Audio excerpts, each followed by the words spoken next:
Hello YouTubers, long time no see and all that.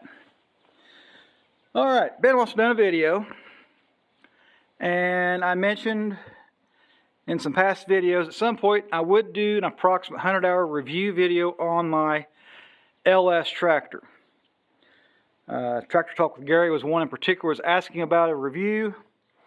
So Gary, this one's for you, bud, primarily. Anyway, okay, what we have is an LS MT468 model tractor with a cab. So of course we have heat, AC, all them good things. And this one is a power shuttle model. So on the paperwork it will show up as a LS MT468CPS, if you just really want to know that. Alright, here we go. Let's do some reviewing. We'll go through some of the good, we'll go through some of the bad, and all that. So anyway, let's just start off with the loader. It is the LS LL5106 model loader. It is a self-loading mechanical leveling. I'll eventually get it out. Bear with me. Mechanical leveling loader. So that means, okay, here's your main frame for your loader. This is the bracketry and stuff and pivot points that keeps that bucket level, or whatever position you pick to start up in. So if you start with it level with the ground, you go up. As you go up, that bucket will pretty much stay at that position. Its geometry, it doesn't change position that much. So far, I think the loader can pick up about 3,000 pounds plus or minus. I know I've had some pretty healthy scoops of dirt and healthy scoops of road millings in this bucket. It is an approximately 78 inch wide bucket. So it is a wide bucket. It's wider than my wheels. Thank God, that's what I want. Take the wheel tracks out and all that. But overall, been a very good. It's a quick attach type loader. So you have your stands on each side. You have 2 pins to pull, and you can pop it off here. I've not had mine off. I've had the bucket off, not had the loader itself off since I've had it. I've had it about a year. Okay. The bucket attachment and loader attachments, they are skid steer quick attach type connecting deal attachment. I'm still getting used to that. I like it overall, but I'm still getting used to getting hooked back up when I have taken the bucket off. So I can't really complain about the loader. Main thing, it's got all greasable lube points on it. So like anything else, guys, you take care of the equipment will take care of you. Okay. Let's see here. Pull a lever, and then the hood will go up. Yes, it's dirty, dusty from sitting in the barn with the horse. Okay. I can't complain a lot about the motor. It's been very, very powerful motor.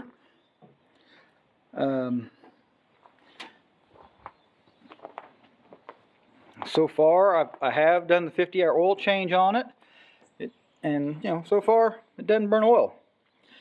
You got a pretty nice looking alternator on it. You know, pretty good sized radiator, small turbo with an EGR valve there, decent sized oil filter, hydraulic pump. So far, all that's been pretty good. We'll just stick with the good right now. I'll stick with the good. You do have multiple fuel filters. This one here has a primer bulb on it where you can pump the hell out of it. All that. But overall, I'm very pleased with the power this tractor has. This is rated at, so it's an LS M-Tron motor. I believe they have it rated at 68 horse bare motor horsepower. And for those that need to know, the 540 PTO is a 60 horse PTO setup. Tires, what the hell, let's do the tires. They are the Goodyear, I know some of you guys don't like Goodyear on ag equipment. Goodyear tire, R14T. It is a hybrid type tire, kind of between the, as many have said, kind of between the R1 ag tire and the R4 industrial tire. So far, I like them. It's got them all the way around, front and back. I can't complain. They've been a very good tire so far. My rear tires, they are loaded with beet juice. So as you all know, pretty much right about that general area there, beet juice. Keeps my butt on the ground. I like that.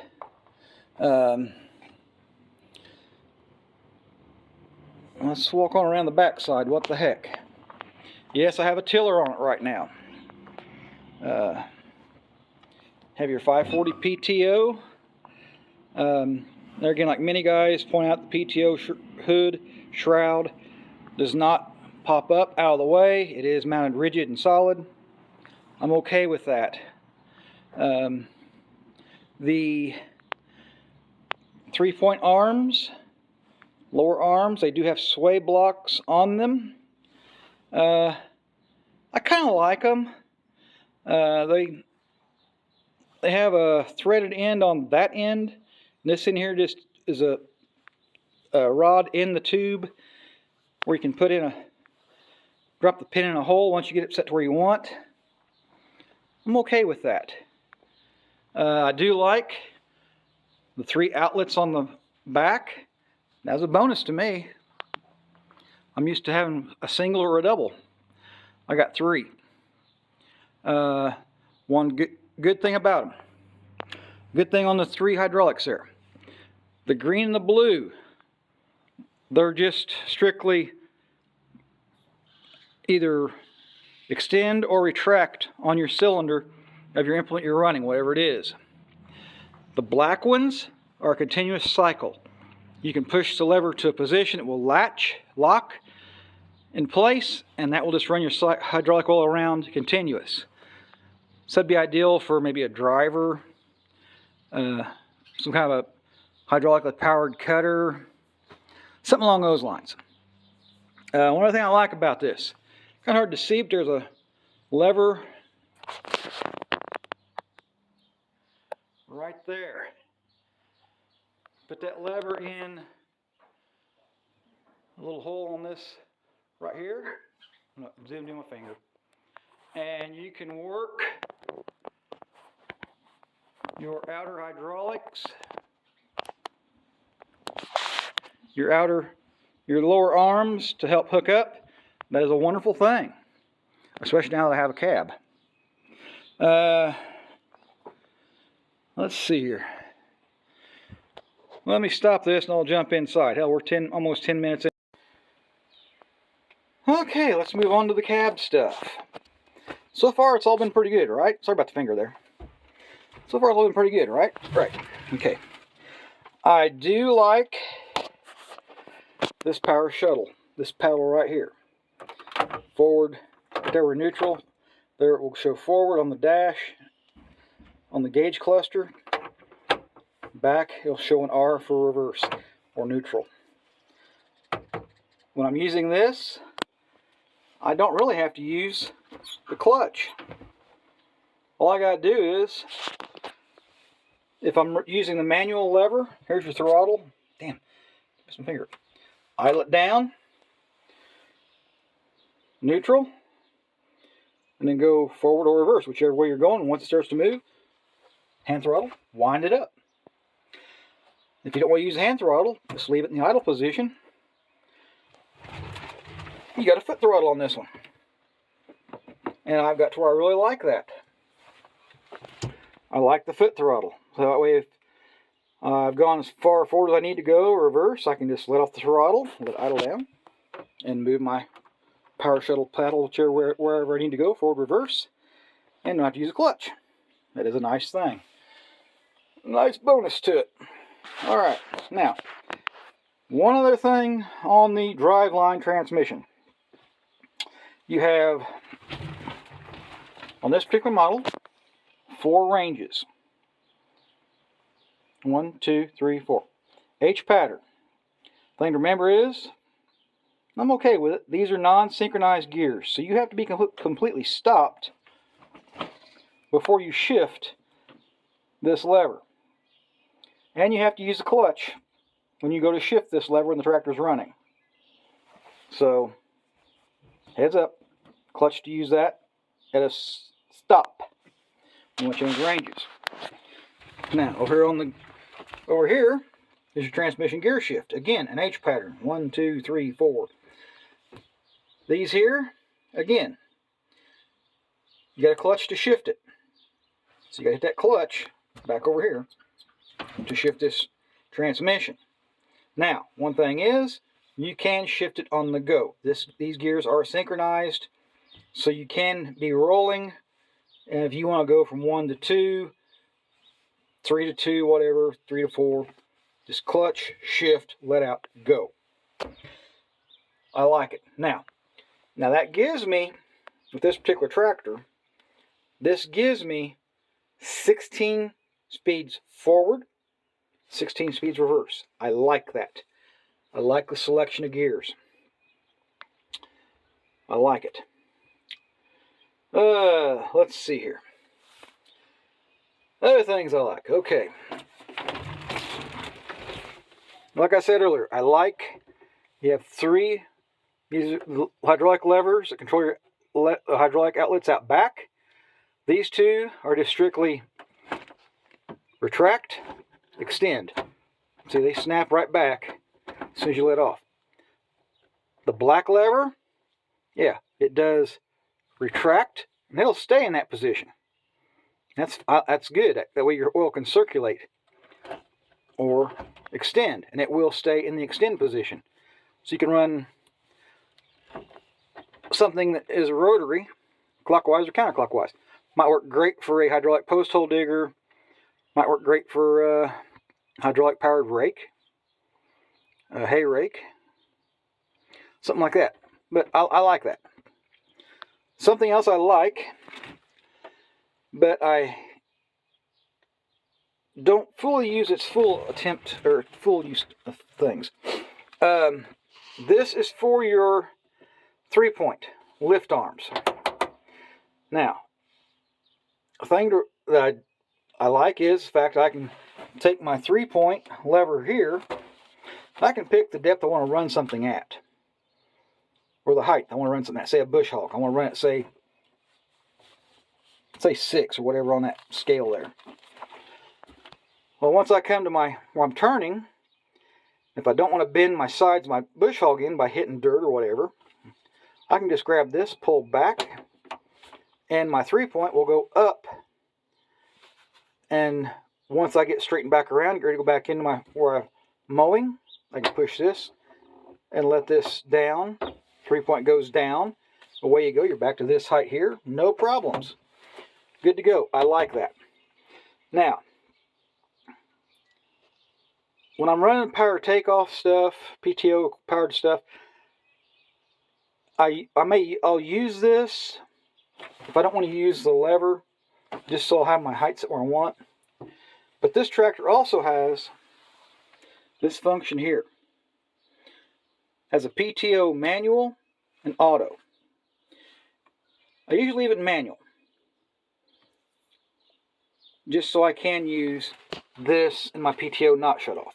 If I put it up in auto, And I use these two things together. When I go to raise the 3-point at a certain height, that PTO is going to shut off as I'm going up, and it'll come back on as I go back down. I've not used it for that yet. I like to run mine in manual. So that's kind of about the most of the likes. A couple other likes that I got. I do like this function here. This is an engine cruise control system. Just like cruise control in your car or your truck, you can turn the cruise control on, and you can use these two buttons here to adjust your RPM higher or lower, get it set to where you want, and you get this going, and your RPMs will stay at whatever RPM you got your tach set at as you're running. Now, the good and the bad of it. Let's go into some bad. The bad side. If you get into a really hard pull, someone's really bogging down your bush hog or whatever, bogging down the tiller, and you're using the engine cruise control, and you don't realize that you're really bogging and lugging the motor, you may damage something. Because it will keep trying to increase the RPM the more you bog it down. So far I've used it for bush hogging with the bush hog mower. I've used it with the tiller. I've not had any trouble with that yet happening. I use this also when I'm running the New Holland 254 tedder rake, because this cruise control has two settings, so I can set one at 1 RPM, like 540s on this one, and like a 1300s on this one, because you don't need to run that rake at full 540 RPM when you're using it. You can idle it down a little bit lower to make a nicer windrow. Now I have used engine cruise control on the 540 setting RPM for the New Holland 565 square baler and for the John Deere 260 disc mower. I'll try to put some links to videos up there so you guys that really want to watch it run, you can watch videos of me trying to run them three hay tools with it. Now, that's one bad thing. If you get in a hard bog or whatever, it's going to keep going. You're going to possibly miss hearing the damn motor lug. One more bad thing to the cruise control. I call it bad. Safety Sally calls it good. Alright. And it took me a while to learn this, but if you're working the tractor, going forward and backward, whatever, and you hit the brake pedals, just like on your car, this shuts off. It's like you hit that brake pedal, you're going to see your RPMs drop down. It's kind of good, kind of bad, but that's one of the things you're going to have to deal with. Let's see, that's a bad for that and a good for that. Give you the good on hydraulic. It is nice to have AC and heat. I can't complain. The radio, it does leave a little bit to be desired. It only has 2 speakers, this one on this side and this one on that side. Not the best stereo system. It's not a Kenwood or whatever, big fancy stereo in your hot rod or whatever you had back in the day. I know a lot of guys saying, "Oh, replace those speakers with this other brand of speaker you can get on the internet off Amazon." It's like, okay, or I can just get my Bluetooth earbuds and hook my phone up and I can listen to where I want that way. But it is nice to have to break the monotony. A little bit of music. Something else I don't like. It is good that the tractor is a 4-wheel drive, front-wheel assist type tractor. Now, me being a wide body, I really don't like where that much wear. Yeah.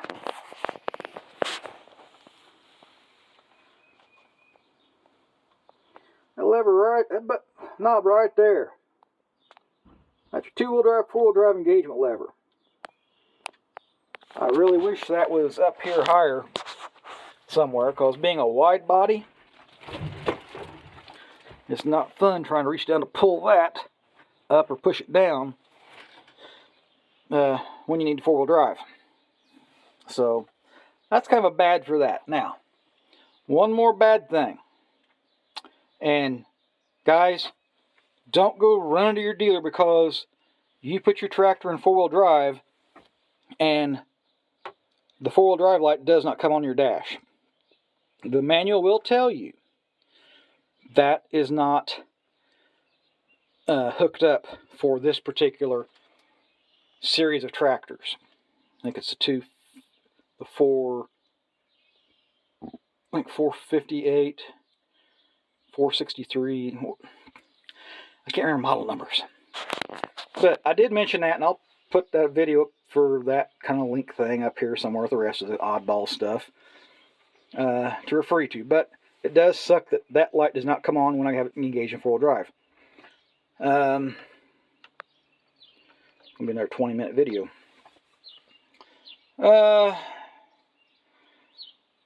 Okay, let me step... Oh, well, that's my favorite complaint about this tractor. Emissions. Emissions and sensors I dread on farm tractors. Any kind of ag equipment, any kind of industrial powered construction equipment, stuff like that that has this stuff that they say, oh, this is better for the environment.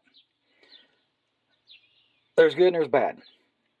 Me, I view having to run a vehicle through a regen thing as a pain and a waste of fuel and time. Now, your dealers may tell, salesmen may tell you, you can just keep going and it'll go through the regen on its own. Or you can force the regen. When the regen comes on up here indicating that, look in your books, it'll show you. You can push this, rock this switch forward, and the tractor will go into regen, take about 20 minutes, 25, and we'll go through that. Or you can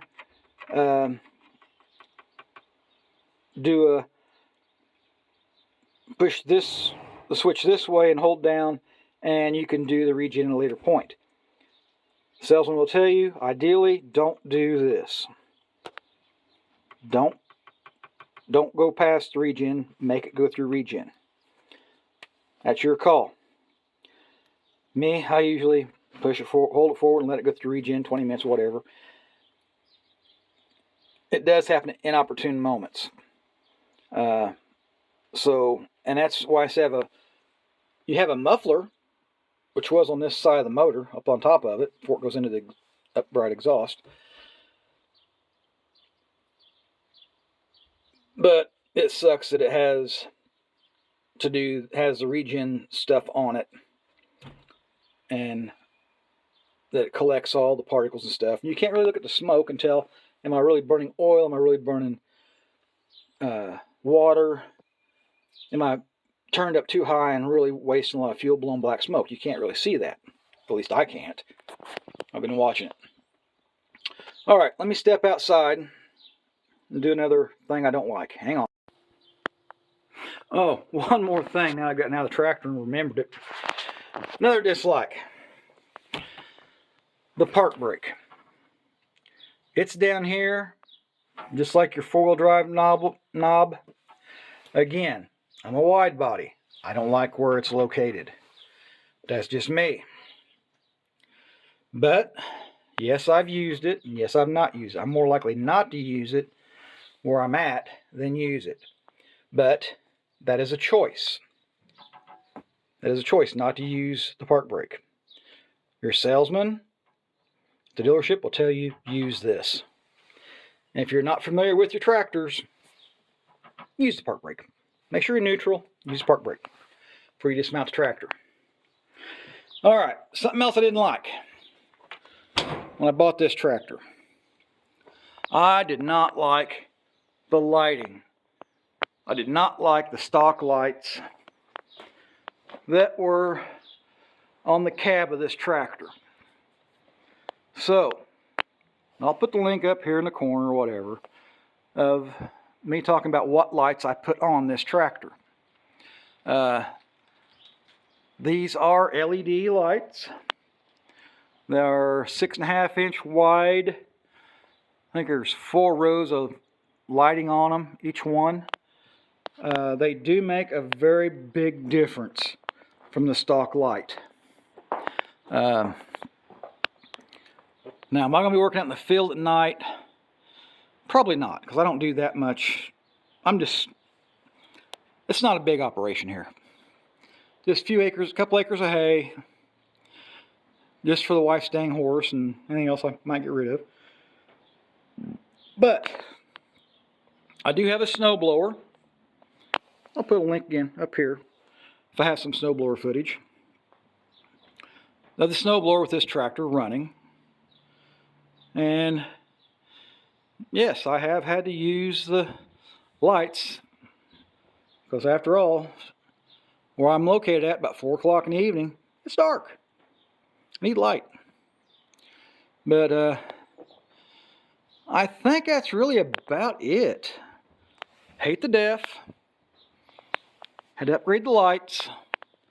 I don't like where the park brake and the 4-wheel drive engagement knobs are at. Plus and minus with the engine cruise control. Plus and minus with the 3-point and PTO turn on, turn off thing. Those are just extra added features, bonus things. The only other thing, a couple things I will cautionary tell you. Because of how this couples up. If you notice, I got my drawbar, it's kicked off to one side. Alright, that drawbar is long enough. I've got it pushed in that way as far as it'll go. So it's either take the drawbar off or kick it to one side. Because when you're running a 3-point tool like this tiller or the snowblower that I got, and you lower them down to engage the ground, your PTO will probably rub on the end of your drawbar. In the end, if you don't bend to break off the drawbar, you're going to damage your PTO or the gearbox to your implement. And also, when I run my brush mower that I have, I tend to kick that off to one side because it is long enough, it will hit, my brush mower will hit on it and catch and create problems of sorts. But that's the good and bad of that. Now you can, like I said, you can pull a pin, pull the drawbar out, leave it in your barn, leave it in the cab, forget where you left it, whatever. Me, I just like to shove it over to one side and go. That's me. You do what you want.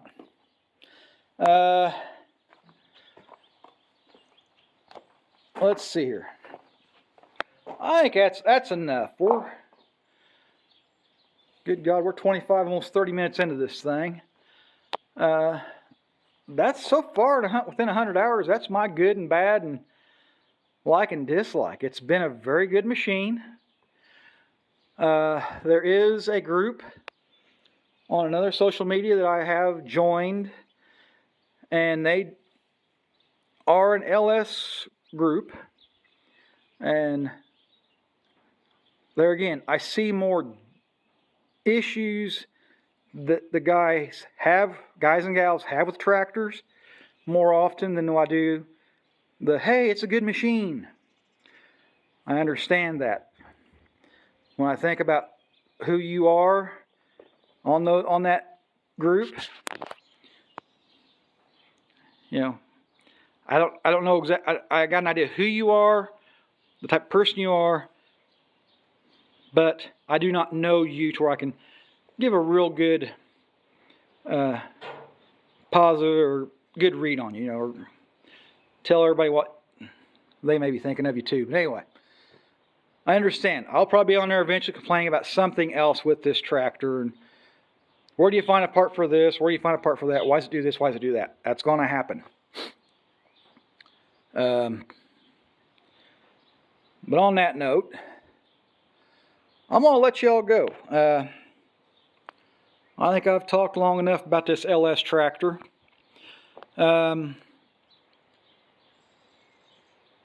This is the dealer I bought the tractor from. I'll give him a shout out. So far, parts as far as hydraulic filter, motor oil filter, and hydraulic oil, I call they got it. I've not had any other issues, knock on wood, where I've had to call them for any kind of service that I couldn't do myself. So if you're in the Danville, Indiana area and you want to look at an LS tractor, no matter what size, give the guys at Mower Zone a call. Go on their lot. They're on the they're on the west side of Danville on US 36 as you're pulling into town from the west. Swing in there, take a look, see what he's got. He might be able to make you a deal. I've not had to deal with his service permit yet, as far as those guys working on things. We'll see how that goes. Alright, this is long enough. Hopefully I've answered most of your questions. As far as my thoughts on how much I like my tractor, or why I like my tractor. If not, ask me down in the comments part. Ask questions. If I can answer them, I will. If not, I will refer you to a manual or a dealer. On that note, y'all take care. Hey, thanks for stopping by. Thanks for listening. Thanks for watching. I'll catch you on the next one. I'll try to do a few more every now and then. Take care.